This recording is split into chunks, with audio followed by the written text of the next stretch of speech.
Compositor y director de orquesta austriaco. Es considerado uno de los más grandes y originales sinfonistas que ha dado la historia del género. Hola a todos, bienvenidos nuevamente a mi canal. Yo soy Jamie Castañeda. Hoy hablaremos un poco sobre la historia de Gustav Mahler. Espero que te puedas quedar hasta el final del video y así puedas conocer algunos datos sobre este compositor.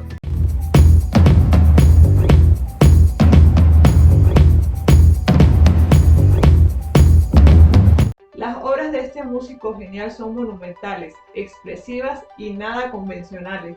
Se dice que le gustaba escribir solo en verano y en la tranquilidad de su casa de campo. Decía que la inspiración la recogía de los bosques, de los ríos y de las aves. Quizás por eso en su primera obra, la Sinfonía número 1 Titán, representaba sonidos de ella. El compositor de Titán dijo alguna vez que tendrían que pasar por lo menos 50 años para que su música sea reconocida y valorada por la humanidad. Y no estaba tan errado en su apreciación porque sus partituras fueron proscritas en Alemania y Austria durante el dominio nazi. Gustav Mahler nació el 7 de julio de 1860 en Bohemia, actual República Checa, hijo de Bernard y Mary. Se mudó con su familia a Iglau, donde pasó una infancia más bien triste, marcada por la muerte de varios de sus hermanos. En 1875 entró con la ayuda de su padre, un ex violinista del Conservatorio de Viena, donde estudió durante 3 años. Allí fue apreciado por su habilidad como músico, aunque provocando cierto resentimiento por su mal carácter. Consiguió, sin embargo, hacerse amigo de los hermanos Rosado, de Hans Roth, de Hugo Lobo y el violinista Krysianowski. En 1876 se conoció su primera composición, un cuarteto de piano, en la menor, que fue creado para el conservatorio. De su primera época, su época juvenil, en realidad no hay mucho. La canción del lamento de 1880, cuando dirigió la orquesta de Bad Hall, comenzó las 5 canciones de la juventud. Continuó su carrera como director recorriendo Europa Central, en 1881 Ljubljana, Olomouc en 1882 y en 1883 Viena y Kassel. El año siguiente compuso las canciones de un caminante. En 1885 fue director de orquesta en Praga. Después de trabajar en Budapest, en 1887 reemplazó a Arthur Nikisch en el ciclo wagneriano, El Anillo de Nibelungo, logrando un éxito considerable que le permitió ser famoso y reconocido, no solo por el público, sino también incluso entre los otros críticos.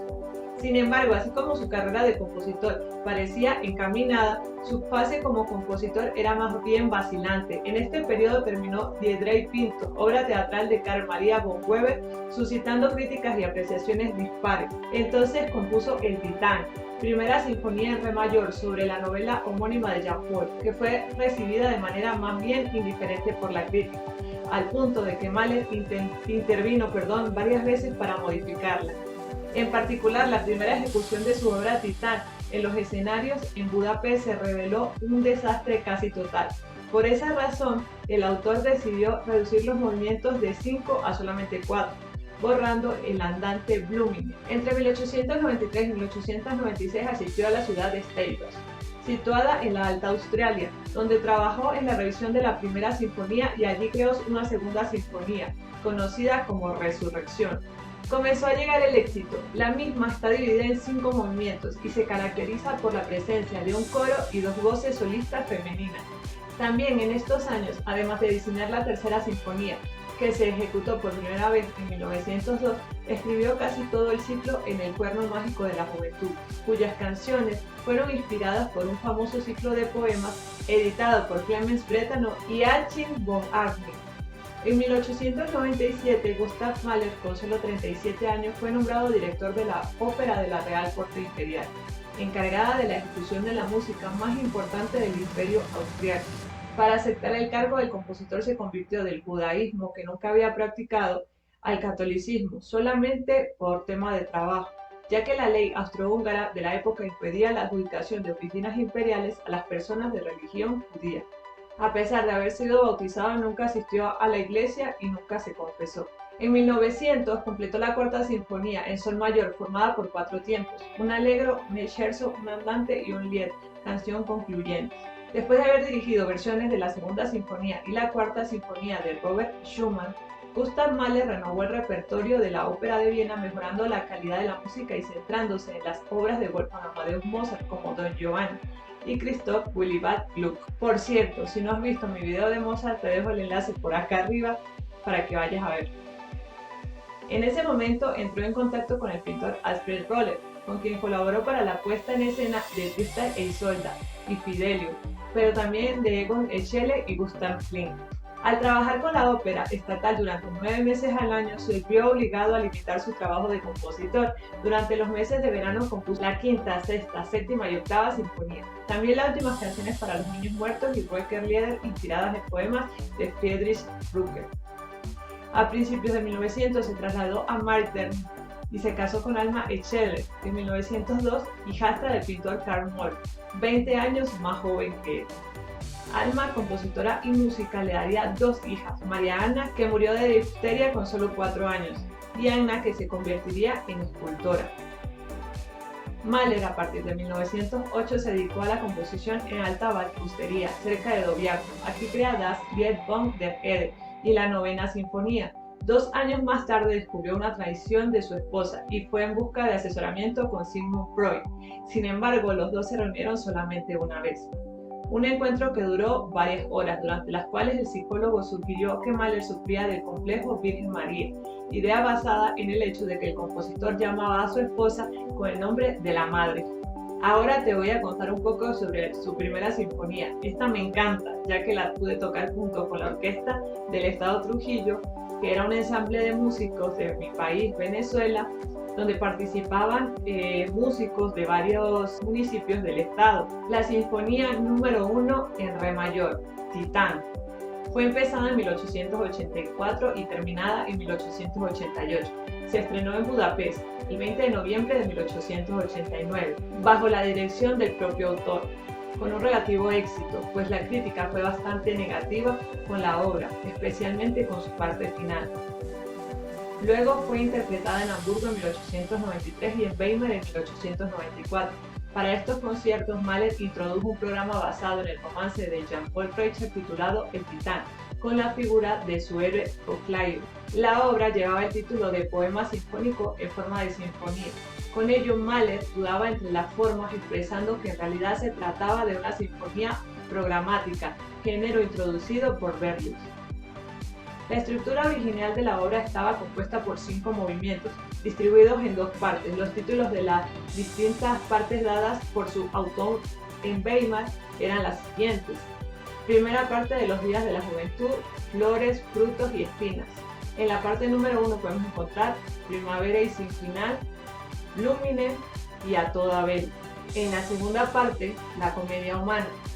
Está en la parte número 1, El naufragio, una marcha fúnebre al modo de Caillot, y en la parte número 2, Del infierno al paraíso. Más tarde, Mahler revisó la obra. Así, cuando se presentó en Berlín en 1896, Mahler eliminó el título y todas las referencias al poema sinfónico. Además, eliminó el tercer movimiento, Blumine, por encontrarlo poco apropiado. La obra se publicó en Viena en 1899 con solo 4 movimientos y con el título de Sinfonía número 1 en Do mayor. La orquestación fue aumentada en las secciones de viento. Una nueva edición se realizó un año más tarde sin apenas modificaciones. Finalmente, Mahler realizó una nueva revisión en 1906 con pocos cambios, publicándose por la Edición Universal de Viena. La obra comentada a continuación es la de versión final, pero añadiéndole el recuperado Blumine. Su orquestación comprende 4 flautas, flautín, 4 oboes, corno inglés, 3 clarinetes, un clarinete bajo, 3 fagots, contrafagot, 7 trompas, 5 trompetas, 4 trombones, trombón bajo, tuba, timbales con 2 músicos, bombo, triángulo, platillos, tam-tam, arpa y la cuerda habitual. Como se puede ver, una orquesta aumentada considerablemente en los metales y percusión. El primer movimiento lleva la indicación lento arrastrado, como un canto de la naturaleza. Empieza con una introducción que significaba el despertar de la naturaleza. Aparecen los núcleos germinales que formaba la obra, anticipación de fanfarrias, el motivo del cuco en el clarinete y una idea temática en las trompas. La exposición nos presenta los temas empleados en el segundo de lo que lleva el título Mientras paseaba una mañana por los campos, que nos presenta un paisaje pastoral. La exposición se repite, la sección de desarrollo empieza con una variación de la introducción. Las trompas nos presentan más tarde una marcha en forma de fanfarria, seguida de los temas de la exposición en forma combinada. El desarrollo termina con una poderosa fanfarria. La reexposición está construida sobre el tema de la fanfarria que nos conduce hacia la resolutiva coda. El movimiento en su concepto inicial era un canto de la primavera que representa el despertar de la naturaleza, o en forma figurada del nacimiento del titán, el héroe presentado en la obra. El segundo movimiento, Blumine, una palabra que deriva de flores pero con un sentido bastante incierto, corresponde al eliminado por Mahler en la edición final. Empieza con una extensa melodía para la trompeta, identificado por Donald Mitchell con el tema que Mahler había compuesto para su música en escena. Escrita en 1884, el héroe toca la trompeta que se escucha a través de la noche. Una romántica melodía constituye el centro del movimiento. Finalmente la trompeta vuelve a interpretar su tema hasta llegar a una suave coda. El siguiente movimiento, vigorosamente movido pero no demasiado rápido, corresponde al scherzo.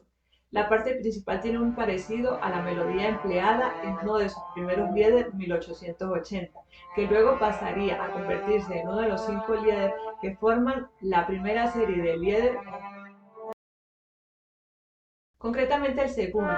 Se trata de una danza en forma de danza popular alemana al ritmo ternario. La sección central, que corresponde al trío, contiene una melodía lírica en forma de vals lento, luego retorna al tema de scherzo terminada con una rápida coda. El cuarto movimiento lleva la indicación solemne y mesurado, sin arrastrar. Presenta la llamada marcha fúnebre al modo de Callot. Un artista francés, Jacques Callot, conocido por los niños de la época por sus ilustraciones de cuentos infantiles, especialmente por su satírico El funeral del cazador, en el cual los animales del bosque acompañan a un cazador a su tumba. Empieza el movimiento con el tema de la marcha fúnebre. La canción infantil empleada es más conocida en los países latinos, interpretada de un modo satírico. El segundo tema es un motivo de inspiración bohemia o húngara, que representa una banda de música popular bohemia acompañada a los animales del entierro de un modo irónico. La sección central aparece como un nuevo trío. El carácter cambia completamente, pasando a ser lírico. En la reexposición vuelve el tema de la marcha fúnebre, cambiando su tonalidad. Sigue la combinación de los dos temas que conducen a una coda con elementos del primer tema. Termina con el movimiento de mayor intensidad dramática, contiene la notación tempestuosamente agitado. Su comienzo es tan inesperado que el día de su estreno en Budapest, esto es una anécdota, una mujer saltó alarmada de su asiento en uno de los palcos, cayendo con estrépito su bolso a la platea. Este incidente divirtió demasiado a su compositor. Empieza con un estallido de la orquesta con metales, platillos y bombo, redoble de timbales, pizzicato de la cuerda definido por Mahler como improvisado, estallido de desesperación como el grito del corazón herido. El programa inicial representa el punto de partida del héroe, el titán, del infierno al paraíso. En esta introducción dramática se perfilan los temas de la exposición. El primer tema es de carácter heroico, después de una transición da paso al segundo tema, una larga y angustiosa melodía presentada por los violines. Elementos pertenecientes al principio del primer movimiento darán paso a la sección de desarrollo. Se emplean motivos del primer y del último movimiento. Llega el clímax con el motivo de la introducción del primer movimiento, para luego, en un tiempo muy lento, retornar a los núcleos germinales de la introducción, escuchándose de nuevo el canto del cuco y otros recuerdos del primer tiempo. La reexposición empieza presentando el segundo tema apoyado por impulsos melódicos de la cuerda, luego pasa al primer tema llegando a un gran clímax con fanfarrias de la trompeta. Termina con una coda triunfal en la que reaparecen en el viento el primer tema y el de la introducción del primer movimiento que cierra todo este ciclo. Podemos dar una interpretación personal de la sinfonía que variará según su receptor, pero siempre será una visión subjetiva, pues de esta manera ve cada persona el arte, desde su propia perspectiva, desde sus propias vivencias y desde su propia manera de pensar. Este pedacito fui investigando por internet, pues fui sacando cosas que dicen los críticos sobre la obra de este compositor. Entonces, esto que voy a decir a continuación es un breve resumen de información que busqué por internet en una página de música que habla sobre la interpretación que se le puede dar a esta composición, a esta primera sinfonía del Titán. Nuestro héroe, el Titán, nace y vive la primavera de su vida, llena de alegría y despreocupación, pensando que aquella situación nunca acabará.